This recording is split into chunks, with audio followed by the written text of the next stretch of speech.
Was Zero on the ship with them?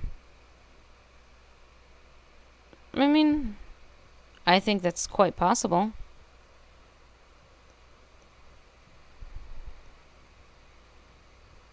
Let's see what they say. He wasn't sure. Hey, I'm still wondering about that one thing. What's that? How can you be so sure Zero's on the ship? Ace's eyebrows shot up. Really, Junpei? I confess I'm a little disappointed. Usually you're rather sharp. Isn't it obvious? Obvious. How so? This ship. Huh? Zero said this ship several times when he addressed us. I am Zero, the captain of this ship. The purpose of the game is simple. Leave this ship alive.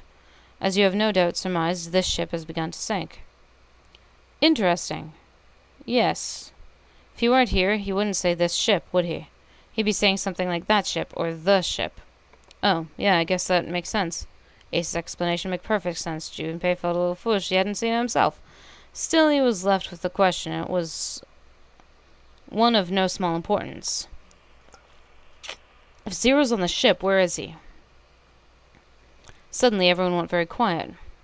The silence was cold and clammy, and Junpei could feel it crawling across his back and around his throat. Again he heard the ghosting, moaning noise, and moments later a person who looked more ghost than human appeared. It was Clover.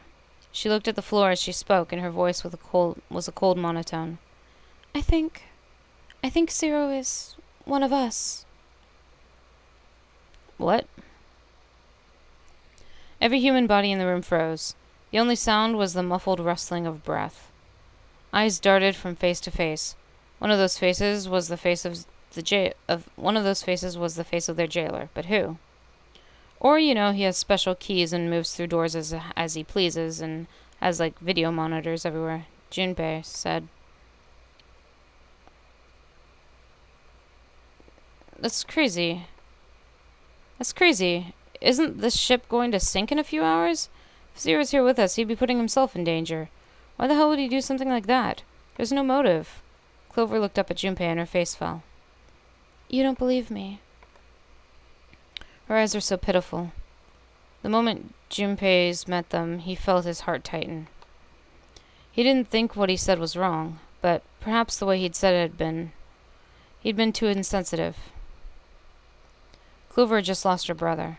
His death would have been bad enough, but she'd also seen the blasted wreck of his body.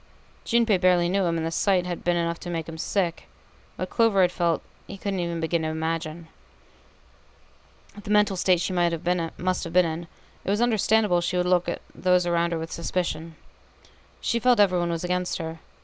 The least Junpei could have done was try to understand what she was feeling. He felt ashamed of what he'd said. Perhaps, he thought, I should apologize. But before that apology could begin... Clover, I understand what you're feeling.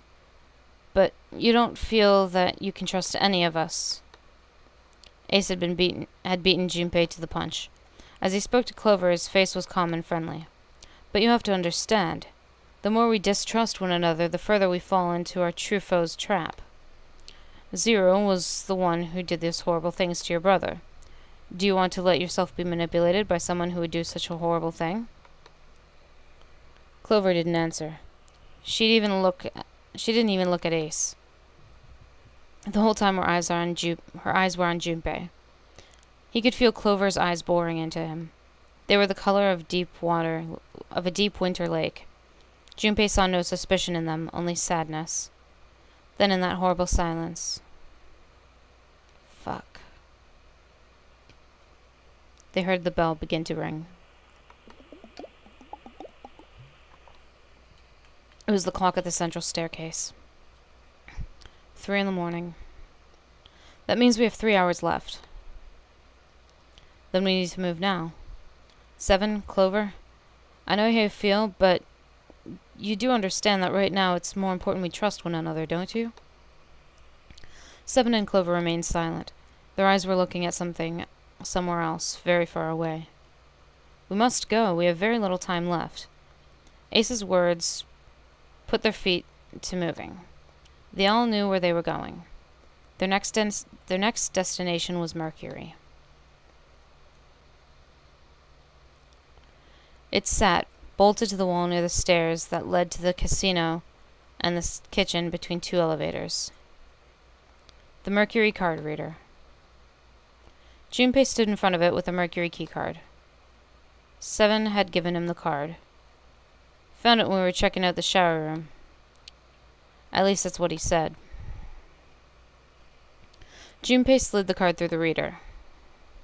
The light on the reader turned green and made a tiny electronic noise.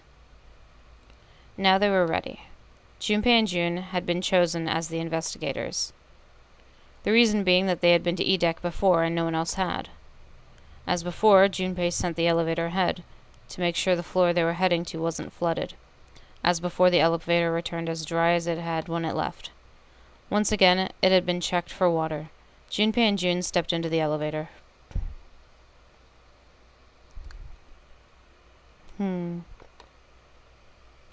There were only 2 floor buttons they could push, C and bottom buttons. The rest were destroyed or did nothing when pushed. Junpei hit the bottom button. The door closed. Slowly they began to move downward. Sometime later, Junpei and June stepped off the elevator and onto the bottom deck. They stepped off and saw that the hallway to the right ended somewhere between 20 and 25 feet from them. The hallway in front of them was a dead end, but not a regular dead end. 2. This is a numbered door. This is the 8th one we found. There were 2 numbered doors on B deck, near the central staircase. They were doors 4 and 5. There were 3 more numbered doors in the large hospital room, doors 3, 7, and 8. Junpei and June had found another door on E deck, and Lotus and Santa had found a 7th on A deck. There was a 6 on the door on E deck, and a 1 on the door on A deck. And now door 2 stood in front of Junpei. There was only one thing it meant. Do you think the next door you find? Yeah, I think so. The next one's going to be door 9. Despite himself, Junpei felt excited. There was something about that excitement that frightened him as well. He did his best to put it from his mind, and headed back to C deck with June.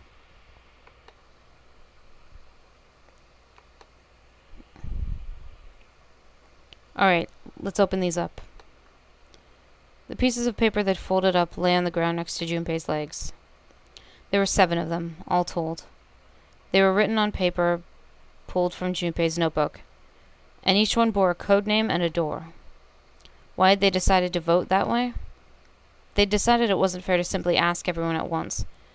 That would allow people to force others to go through certain doors. Well, that wasn't the only reason.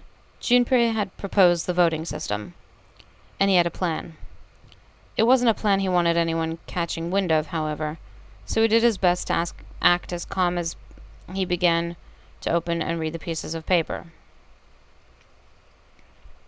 The first one read, Ace requests door 1.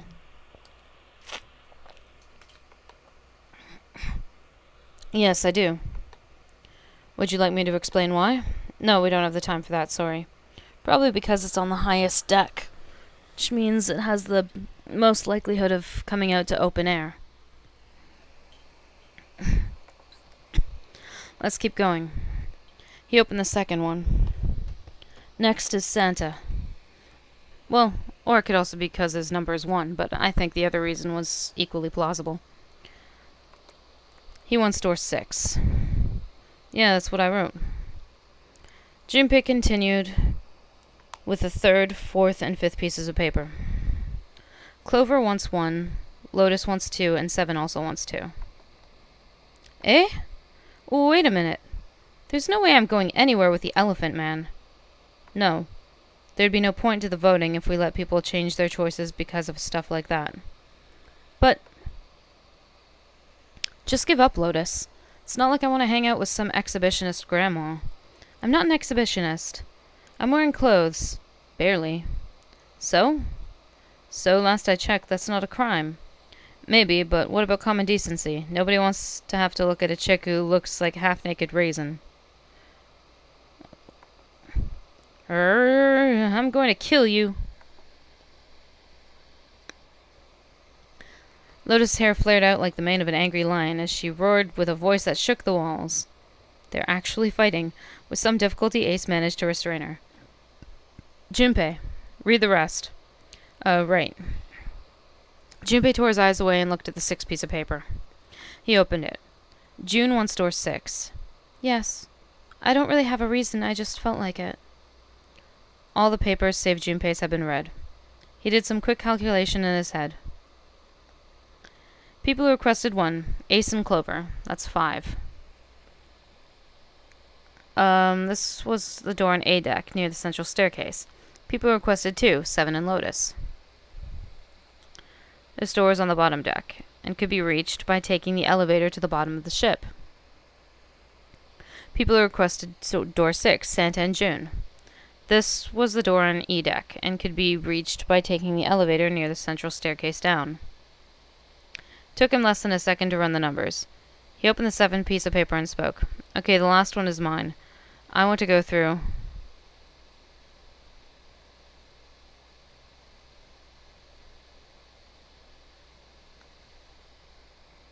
I kind of want to go through 1. My choice is door 1. Santa was unconvinced. Hey, wait a minute there. You cheating? Cheating. I'm asking if you changed your number after you heard what the doors we wanted. How could I do that? I wrote it down on the paper earlier. Let me see that. Junpei shrugged and handed it to him. Santa examined it furiously. The others peered at it as well. As they did, Junpei quickly slipped the piece of paper he had been hiding into his pocket. What? Junpei, you did a fucking paper switch? Are you shitting me? Although he'd never know it now, Santa had been justified in his suspicions. What? But Junpei, you're like... What? Junpei had switched papers. Well, why did you switch to door number 1? He'd prepared 3 pieces of paper for doors 1, 2, and 6, and put the paper with door 6 on it into the pot. He put a small mark on it so that he would know which one was his. He put the paper that said door 1 in his left hand. Paper said door 2 in his right. When the drawing began, he saw to it that he drew last. The rest was easy. If he wanted to go to door 1, he'd use his left hand. With his right hand, if he wanted door 2. Of course, if he wanted door 6, that would be simple. All he needed to do was switch nothing and say 6 was what he wanted all along. Well, what does it say? He fought the urge to smirk. What the hell? You got lucky. Santa snorted and tossed the paper aside, frustrated. Very well, we've decided who'll go through door 1. It'll be Clover, Junpei, and myself. Wait, do the numbers add up, though? Yeah, they do. Wow. Our only problem is the 2 remaining teams. June and I went door 6. Lotus and I went door 2. What do your numbers add up to? We can't open either of those doors with only 2 people. Fine. 7 will go through door 6. Sure thing.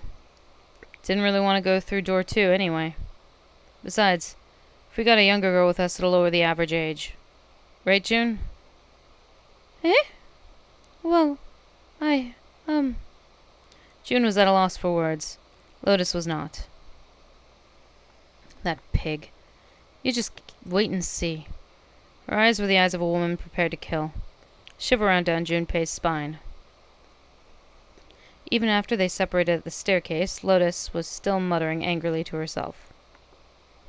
Circumstances dictated that Junpei and June would have to part ways again, but this time it didn't sting quite so much. After all, he knew he would see her again. Till we find that 9 door, 0 ain't going to split us up. We might get separated for a little while, but we'll see each other again. Otherwise, we can't open door 9. That's how the nonary game works. Junpei, Ace, and Clover headed toward A deck. They took out the earth key and opened the door and left. To the left. It opened and they walked through. It was just as Senna and Lotus had said. At the end of the hall sat a door with a large red one upon it. A numbered door. To the left of it, bolted to the wall, was the red. Ace went first and waved his wrist over the scanner panel. Junpei was next. Finally, listlessly, Clover lifted her arm. She leaned toward the scanner panel. The third asterisk clicked to life, shining brightly. Ace took hold of the lever. He took a deep breath and turned to Junpei and Clover. Are you ready? Shall I pull it? Yeah, any time. Clover said nothing. She nodded, little more than a lethargic twitch of her head. Very well then, let's go. 3, 2, 1.